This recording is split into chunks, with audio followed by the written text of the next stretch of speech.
सुप्रभात प्यारे बच्चों। संस्कृत की इस कक्षा में आपका स्वागत है। कक्षा 6 के लिए ये पहली कक्षा है। पाठ्य पुस्तक दिव्यम से ये पहला पाठ संस्कृत वर्णमाला हम पढ़ रहे हैं। अब मोतियों को पिरोने से बनती है माला, स्वर और व्यंजन बनाते हैं वर्णमाला। वर्णमाला का अर्थ है वर्णों या अक्षरों का समूह या माला। वर्ण भाषा की सबसे छोटी इकाई होते हैं। इन्हें दो भागों में बांटा जाता है, स्वर और व्यंजन। संस्कृत वर्णमाला में 13 स्वर और 33 व्यंजन होते हैं। स्वर जिन वर्णों के उच्चारण में अन्य वर्ण की सहायता न लेनी पड़े उन्हें स्वर कहते हैं, और ये 13 होते हैं जो निम्नलिखित हैं। देखिए कैसे: अ, आ, ई, उ, री, री, ए, ओ, औ। ये 13 स्वर होते हैं। स्वरों को भी 3 भागों में बांटा गया है। ये भाग देखिए। स्वर के प्रकार: पहला है ह्रस्व अर्थात छोटे, दूसरा है दीर्घ अर्थात बड़े, और तीसरा स्वर का प्रकार है संयुक्त स्वर। ह्रस्व 5 होते हैं, दीर्घ 4 और संयुक्त भी 4। इस तरह से स्वर की संख्या 13 है। अब संस्कृत भाषा में 11 स्वरों का ही प्रयोग होता है। बड़ी री और री, इन 2 स्वरों का प्रयोग आजकल नहीं किया जाता। अब स्वरों को हम डिटेल में पढ़ते हैं। अ, अश्व घोड़ा, आ, आपणे दुकान, इत्रम सुगंध, इर नौका मोटर बोट,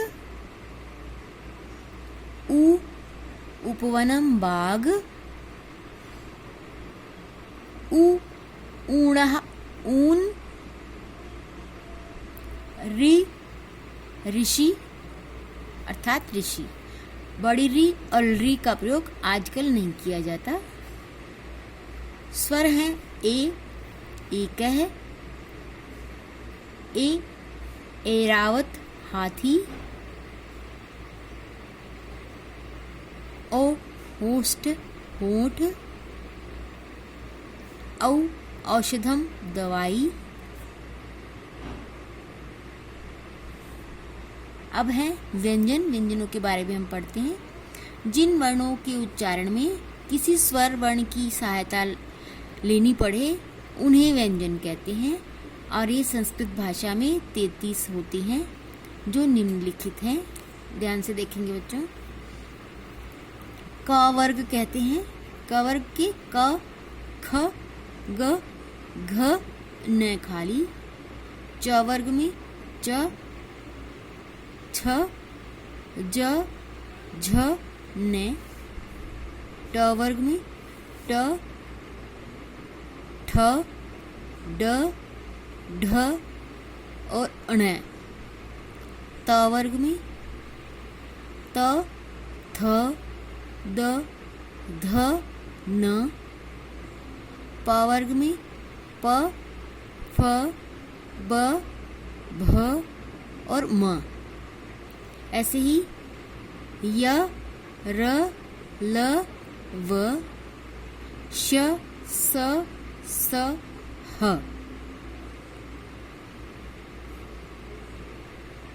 व्यंजनों को भी 3 भागों में बांटा गया है। ये 3 भाग देखिए। व्यंजन के 3 भाग: स्पर्श व्यंजन होते हैं, ये 25 होते हैं।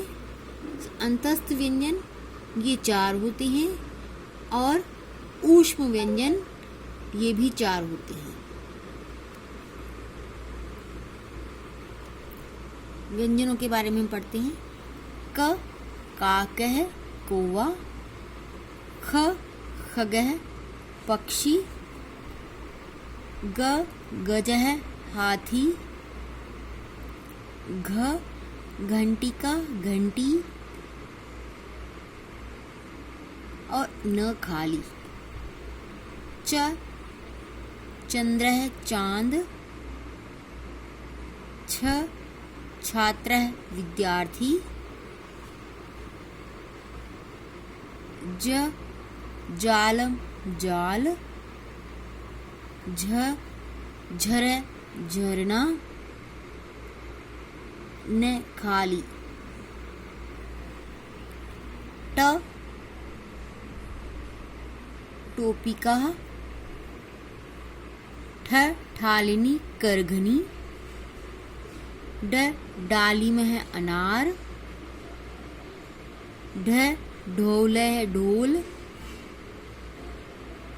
ण खाली,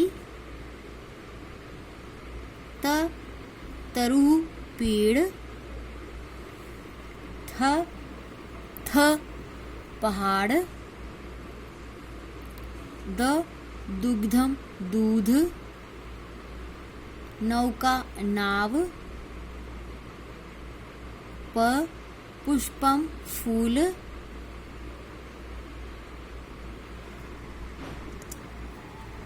फ फलम फल,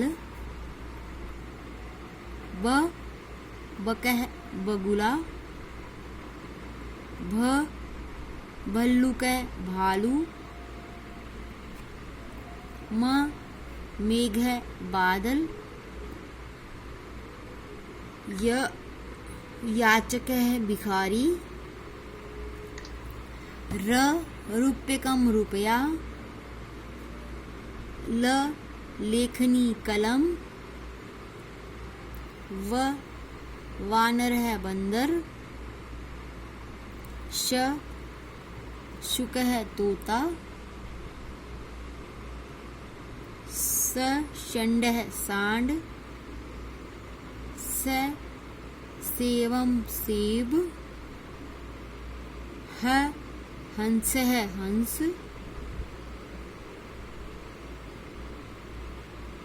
प्रत्येक व्यंजन इस तरह से कंप्लीट हुआ। प्रत्येक व्यंजन स्वर रहित होता है, इसलिए उसके नीचे हलंत का चिन्ह लगा होता है। आपने ध्यान दिया होगा, जब किसी व्यंजन में स्वर जोड़ दिया जाता है तो वो हलंत का चिन्ह हट जाता है, उसका लोप हो जाता है। संस्कृत में 2 अयोगवाह भी होते हैं। जो वर्ण ना तो स्वर होते हैं और ना व्यंजन, उनको अयोगवाह कहते हैं। ये 2 होते हैं, एक अनुस्वार और दूसरा विसर्ग। इनका अपना कोई स्वतंत्र रूप नहीं होता, ये अपने आप अलग से प्रयोग नहीं होते, ये इन चिन्हों से प्रकट किए जाते हैं। संस्कृत भाषा में संयुक्त व्यंजन भी अपने आप में अलग से नहीं होते, इनको 2 व्यंजनों को जोड़कर बनाया जाता है। जो 2 व्यंजनों को जोड़कर बनाए जाते हैं वो संयुक्त व्यंजन कहलाते हैं। वो निम्नलिखित हैं, देखिए। क्ष क और श को मिलाकर बनते हैं। त्र त और र को मिलाकर बनता है। ज्ञ ज और न्य को मिलाकर बनता है। श्र श और र को मिलाकर बनता है। द्य द और य के मिलने से बनता है। ऐसे ही द्व द और ध के मिलने से बनता है। प्र पर प और र के मिलने से बनता है। और क्त क और त आदि को मिलाकर बनाए जाते हैं। संयुक्त व्यंजन संस्कृत वर्णमाला का भाग नहीं होते, क्योंकि इन्हें 2 व्यंजनों को मिलाकर बनाया जाता है। यह था पाठ संस्कृत वर्णमाला। आशा करती हूँ कुछ समझ में आया होगा। धन्यवाद।